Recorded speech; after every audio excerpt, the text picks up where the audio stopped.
কারণ শুরু হয়েছে এক অভূতপূর্ব অত্যাচার এবং নৈরাজ্য। এই অত্যাচার আর নৈরাজ্য সারা দেশ আগে কখনো দেখেনি। আওয়ামী লীগের সন্ত্রাসীদের স্টাইলে এবার যুব দলের সন্ত্রাসীদের হাতে 28 অক্টোবর স্টাইলে খুন হইল এক ব্যবসায়ী। পাথর দিয়া বিপুল জিঘাংসা নিয়া থেতলে দিছে সেই ব্যবসায়ীর শরীর। সমকালের প্রতিবেদনে বলা হয়েছে, নিহত সোহাগের কাছে কিছুদিন ধরে ব্যবসার অর্ধেক ভাগ দাবি করে আসতেছিল স্থানীয় যুবদল নেতা পরিচয় দেওয়া মাহিন। সোহাগ তাতে রাজি হয়নি। এই নিয়ে তাকে হুমকি ধামকি দেওয়া হয়। হত্যার আগের দিন তার গুদামে গুলিও চালানো হয়। সারা দেশে লুটতরাজ চাঁদাবাজিতে কোন কোন দলের লোকেরা যুক্ত আমরা জানি। এই পাথর দিয়ে শরীর থেতলে দেওয়া কোনো নতুন বিষয় না। আমি অনেক আগে থেকেই লক্ষ্য করতেছি, আমি সতর্ক করতেছি বিএনপিকে, দেখেন আমাদের দেশে ফিরলে বাইচা থাকতে দিবে না বিএনপির কর্মীরা বলে। বিএনপির সাম্প্রতিক আচরণগুলো হয়ে উঠতেছে ভয়ঙ্কর রকমের ফ্যাসিস্ট। আমার পেজে এসে একজন বা দুইজন না একাধিক মানুষ হুমকি দেয়, কেন বিএনপির সমালোচনা করি, খুন করে ফেলার হুমকি দেয়। আওয়ামী লীগও হুমকি দিত ইনবক্সে, আর প্রকাশ্যে ওরা হুমকি দিচ্ছে 32 নম্বর ভাঙার পরে, কিন্তু বিএনপির কোনো ভয় ডর নাই, প্রকাশ্যে হুমকি দেয়। আমি আজকে একটা দেখাচ্ছি কি কারণে সে আমাদের দেশে আসতে দেবে না বা আসলে বাইচা থাকতে দেবে না, ওটা ওরাই জানে। হ্যাঁ, এরা ক্ষমতা আসলে কি করবে আল্লাহ মালুম। হ্যাঁ, আইডম থাকলে করে নিস রে ভাই, হ্যাঁ করে নিস, যে জিতবে ওই তো সিকান্দার হবে। অ্যাডম থাকলে তুই আমাকে দেখে নেবো, আমার অ্যাডম থাকলে তো করে দেখে নেবো। এটাই রাজনীতি।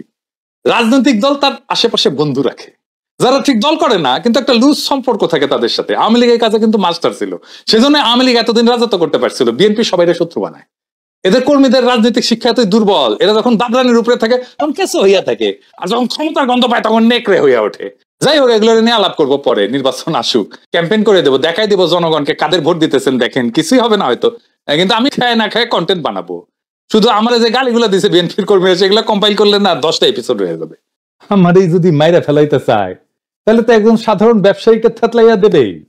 গতকালকের ভিডিওতে একজন বলতেছে বিএনপির কর্মী যে হিন্দু, আমি হিন্দু, তাই বাংলাদেশে আমি অশান্তি লাগাই দিতে চাই মুসলমানদের মধ্যে। চিন্তা করেন, এইটা যদি বিএনপির একজন কর্মীর রাজনৈতিক চিন্তা হয়, সেই বিএনপি দেশকে কি দেবে? আমার আর ইলিয়াসের ছবিতে যদি জুতা মারতে পারে তাহলে একজন সাধারণ মানুষকে খুন করতে তো সমস্যা হবেই না। আমারে বলে মালাউন, বিএনপির কর্মীরা গালি দেয় মালাউন বইলা। তো এই দল আগামীর বাংলাদেশে নেতৃত্ব দিতে পারবে? পারবে না। আজ বাংলাদেশে মিছিল হয়, টিনের সালে কাউয়া, তারেক জিয়া। শুনেন,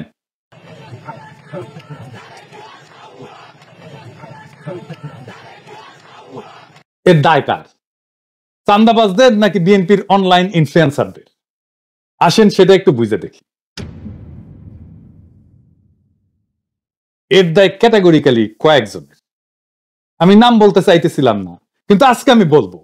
আমি তালিকা করে আজকে নাম বলবো। এই তালিকায় প্রথমে থাকবে ফাহাম আব্দুল সালাম, শাহেদ আলম, রাশেদ, বুলডগ মির্জা, অ্যাপোলো, জুলকারনাইন সায়েদ, রুমিন ফারহানা, ফজলু পাগলা, কথা কামাল, মারুফ, বিএনপির সাথে অ্যালাইন হওয়া সিপিবি বামপন্থী ঘটনার লোকেরা এবং আরো কয়েকজন।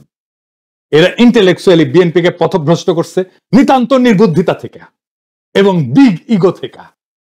এরা বিএনপির কর্মীদেরকে উস্কাইছে, যারা বিএনপির শত্রু না তাদের বিরুদ্ধে। বিএনপির ভ্রান্ত ন্যারেটিভ তৈরি করছে এরাই। হুদাই ছাত্রদের, এনসিপি, প্রফেসর ইউনূসের সরকার, জামাত শিবিরের পিছনে লাগছে এরাই সেই ন্যারেটিভ তৈরি করছে। ওয়াকারের সাথে দোস্তালি করছে এরাই। এর ফলে বিএনপির কর্মীরা সারা দেশে দিগ্ভ্রান্ত হয়েছে। পলিটিক্স বুঝতে পারেনি, রাজনীতি বুঝতে পারেনি, আজকার করণীয় কি বুঝতে পারে না। বিএনপির নেতৃত্ব বিভ্রান্ত হয়েছে। এমন কইতে পারেন বিএনপির নেতৃত্ব লায়ক না যে তাদের বিভ্রান্ত করা যায়? তাদেরকে যে বিভ্রান্ত করা যায় তারা যে লায়ক না, এটা তো আমরা হাসিনা বিরোধী লড়াই দেখছি, তাই না? সেজন্যই তো বিএনপি এই লড়াইয়ের নেতৃত্ব দিতে পারে নাই। তাই বিএনপির পলিটিক্যাল ম্যাচুরিটি কেমন সেটা নিয়ে প্রশ্ন তোলা যায় আছে। আমি বিরামহীন ভাবে বিএনপির এই ভুল রাজনৈতিক কৌশল নিয়ে কথা বলছি। বিএনপি মনে করিছে বিএনপির আমি পাকা ধানে মই দিতেছি, হ্যাঁ, অথচ এরা বোঝে নাই আমার বিএনপির সাথে অ্যালাইন্ড হয়ে যাওয়াটাই সবচেয়ে সহজ ছিল। আমার উপরে ঝাঁপে পড়িছে, এই ঝাঁপে পড়ার ইন্টেলেকচুয়াল সাপোর্ট দিছে এই লোকগুলো যাদের নাম আমি বলছি।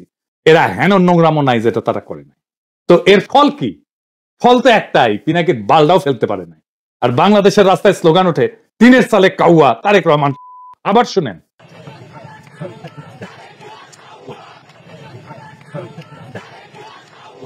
দুইবার শুনাইলাম। যেই তারেক রহমানের বীরের বেশে দেশে ফেরার কথা ছিল, সেই তারেক রহমানকে এই জায়গায় নামায় আনার দায় এই লোকগুলার। 2 দিন আগে এরা আমার পিছে লাগিয়েছিল দম বেঁধে একটা ছবি নিয়ে, এই যে ছবিটা নিয়ে একটার পর একটা ভিডিও বানাইতেছে। ওই ভিডিও দিয়ে নাকি আমাকে চর মারিছে ভার্চুয়ালি। হ্যাঁ, আরে নেতারা যে টেকে না এই ছেলেটার দিকে, সেটা তো মিছা না। ক্যামেরার চোখ তো ভুল দেখে নাই। ওই কাছে দাঁড়ানো ছেলেটা নিজে এসেও যদি বলে, তাও আমার দেখাটা মিথ্যা না। আমার সেই সমালোচনা নিতে পারে নাই, তাই লানত পড়িছে। আজকে রাজপথে স্লোগান উঠেছে, তারেক রহমান ইডেনে ছাত্র দলকে হল ছাড়ার আলটিমেটাম দিছে। এই ইডেন থেকে ছাত্রলীগ আর আওয়ামী লীগ বিতাড়নের শুরুটা শুরু হয়েছিল, মনে আছে না? আমি যে সমালোচনা করেছিলাম, সেই ছবিতে বুড়া নেতারা একজন আহতের দিকে না তাকায় নিজেরা গল্প করতেছিল, সেই সমালোচনা তারা নিতে পারে নাই। আর আজ তারা লজ্জায় মুখ দেখাতে পারতেছে না। দুর্বিনীত বর্বর মধুলবীদের দলে ভিড়ায় এক সময়ের সহযোদ্ধাদের উপরে জিহাংসে নিয়ে যারা ঝাঁপায় পড়ে, তাদের উপরে এভাবেই খোদার লানত পড়ে। আমি অভিশাপ দেই নাই, কিন্তু অভিশাপটাই না আনিছেন আপনারাই। রাজনীতিতে লাগে বয়ান, বয়ান ন্যারেটিভ। ওইটা যারা পারে তারাই রাজনীতির গতিমুখ ঠিক করতে পারে। ওইটা আসে এইখান থেকে, মাথা থেকে, এইটি থেকে। ওইটা যতদিন থাকবে, যাদের সচিব থাকবে চিন্তায়, তারাই রাজনীতির মাঠে টিকে থাকবে। নিজেরা এভাবে জয় বাংলা হয়ে যাবেন, যারা চিন্তায় সচিব তাদেরকে পরাজিত করতে পারবেন না। এই সরল সত্যটা মাথায় রেখেন এখন থেকে। বিএনপির এই দশা কারা করলো, কিভাবে করলো এবং কেনই বা করলো, আসেন এটা একটু বুঝে দেখি। ওয়াকার আর তার পাশ পোষা ডিজিএফআই এর প্ল্যান এটা। বিএনপি যখনই ইন্ডিয়ার খপ্পর থেকে বাইরে হয়েছে, তখনই বিএনপির চাঁদাবাজ দুর্বৃত্ত অংশকে আশকারা দিয়ে মাঠে নামাইছে ডিজিএফআই। তাদের ইন্টেলেকচুয়াল সাপোর্ট দিছে বিরানি আলম, কচুঘাতি সহ অনেকেই, যারা বাংলাদেশে অ্যান্টি হাসিনা, অ্যান্টি ফ্যাসিস্ট রাজনীতি বুক দিয়ে আগলায় রাখতে পারে, তাদের বিরুদ্ধে ক্যাম্পেইন শুরু করছে এরা। এই কচুঘাতি জুলকার নাইন সাহেব যা বলবে মনে করবেন এটা ওয়াকারের কথা, এটা ডিজিএফআই এর কথা। ও ডিজিএফআই থেকে মাসোহারা পায়। তারেক রহমান আর প্রফেসর ইউনূসের মিটিং হওয়ার পর আমি বলছিলাম ইন্ডিয়া আপাতত পরাজিত হয়েছে, কিন্তু ওয়াকার নতুন প্ল্যান নিয়ে মাঠে নামবে, মনে আছে না? ডিজিএফআই এর লক্ষ্যই ছিল বিএনপির বেপরোয়া অংশকে দিয়া এমন অবস্থা তৈরি করা যেন বিএনপি ঘৃণিত রাজনৈতিক শক্তিতে পরিণত হয়। ঠিক রাস্তায় আগাইছে, তাদের প্ল্যান পরিকল্পনা সফল কইরা দিছে এই কচুখেতিরা, এই বিরানি আলমেরা। এমনই প্ল্যান করছে ডিজিএফআই যেন বিএনপিকে একেবারে ধ্বংস করে দেওয়া যায়। আমরা যারা বিএনপির এই পতনকে দেশের বিপদ হিসেবে আইডেন্টিফাই করছিলাম, যখন বিএনপিকে অবধারিত পতন থেকে রক্ষার চেষ্টা করছিলাম, বিএনপির সমালোচনা শুরু করছিলাম, তখন এই চিহ্নিত শয়তানগুলা আমাদের শত্রু হিসেবে চিহ্নিত করছিল, আমাদেরকে পরিচয় করাই দিয়েছিল বিএনপির কর্মীদের সামনে যে এরা বিএনপির শত্রু। এরা একে একে আমাদের কণ্ঠরোধ করার জন্য এমন কিছু নাই যা করে নাই। খুঁজে দেখলে আজকের পাথর দিয়া ক্যামেরার সামনে হত্যাকাণ্ডটাও ডিজিএফআই প্রযোজিত বলে জানা যাবে বলে আমার অনুমান। বিএনপির নেতা কর্মীদের বলি, আপনারা কি ডিজিএফআই এর গ্র্যান্ড ডিজাইনটা বুঝতে পারতেছেন? প্রশ্ন করেন, কে তাদের এই সাহস দিছে এইভাবে খুন করা যায়? কে খুনের সময় ক্যামেরা নিখুঁত ভাবে ভিডিও করলো? চাঁদা নেতা খুন করে একরকম, কিন্তু বিভৎস ভাবে খুনের স্পেকটাকল কার পরিকল্পনা? অবাক লাগে না? যেন ক্যামেরাম্যান জানতো এই ঘটনা ঘটবেই তার সামনে। নিখুঁত অ্যাঙ্গেল থেকে ভিডিও। বিরানি আলম আর কচুক্ষেত্রীকে জিজ্ঞাসা করেন কেন তারা এইভাবে বিএনপির ক্ষতি করতে মরিয়া হয়েছিল। পিনাকি, ইলিয়াস, কনক এরা তো বিএনপির শত্রু না, শত্রু ছিল না। কেন তারা পিনাকি ইলিয়াসের পিছনে লাগিয়েছিল? তারা প্রচার করছে না বিএনপিকে আমরা ক্ষমতায় আসতে দিতে চাই না। বিএনপি এখন ক্ষমতায় আসতে পারবে? কি মনে হয়? প্রফেসর ইউনূসের সরকারের আইন শৃঙ্খলা রক্ষার ব্যর্থতার কথা বলতেছিল। আরে বেকুবের বাচ্চা, ম্যাজিস্ট্রেসি পাওয়ার নিয়ে মাঠে কি আর্মি নাই? ওয়াকারের লোক নাই? তারা কি লাইতেছে? প্রথম আলোর সামনে তো ঠিকই আর্মি দিয়া গরু জবাই ঠেকাইতে গেছিল আর্মি। এই হত্যাকাণ্ড ঠেকাইতে পারে নাই কেন? চান্দাবাজ চান্দাবাজ কইয়া মুখে ফেনা তুলে ফেলছে। সাধারণ পাবলিককে পিটাইতেছে না আর্মি? পাশার মধ্যে পিটাইতেছে না? পাশা লাল কইরা দিতেছে না? আর্মি চান্দাবাজ ধরে পিটাইছে? একটাও পিটাইছে দেখান? করেনি, করে নাই, কারণ এইগুলা ওয়াকার পালে। আবার দেখেন এই নধর দাবি করিচ্ছে বিএনপির গুন্ডাদের ম্যানেজ করার জন্য বিএনপির ক্ষমতায় যাওয়া দরকার। এগুলোর এখন হোলসেলে থাপড়ান বিএনপির কর্মীরা। আপনাদের বলতেছি, যদি বিএনপিকে রক্ষা করতে চান, এগুলাকে যদি হোলসেলে না থাপড়ান, বিএনপি রক্ষা পাবে না। বিএনপিকে এই জায়গায় এইগুলা নিয়ে আসছে। এই ছাত্রীগুলা যেদিন থেকে বিএনপির কান্দে চাপিছে, সেদিন থেকে বিএনপির পতন শুরু হয়েছে। বিএনপির নেতা কর্মীদের এখন কি করণীয়?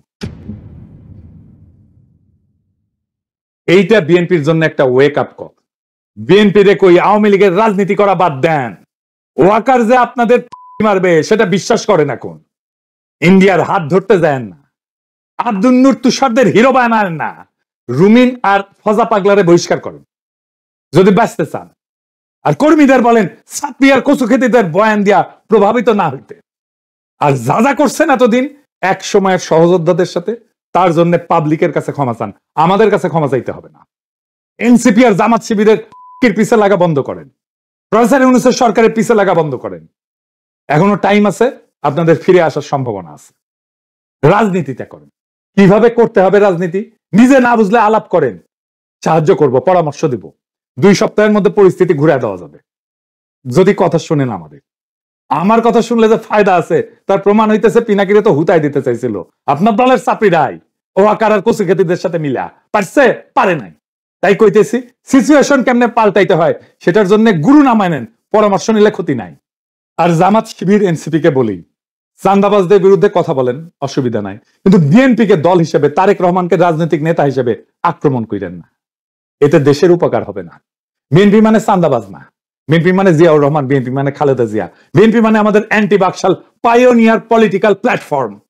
সেটা ধ্বংস হইলে বাংলাদেশ বিপদে পড়বে। বিএনপি আমাদের শত্রু না, বিএনপি আমাদের বন্ধু সহযোদ্ধা।